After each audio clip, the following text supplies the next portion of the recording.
Hello, তোরা সবাই ঘুরতে যাচ্ছিস? কোথায় ঘুরতে যাচ্ছিস? আমিও যাব।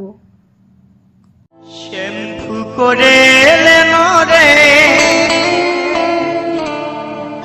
টিকলি লাগাইলেন রে,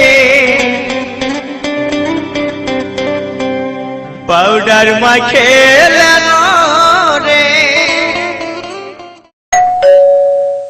দরজা খোলা আছে।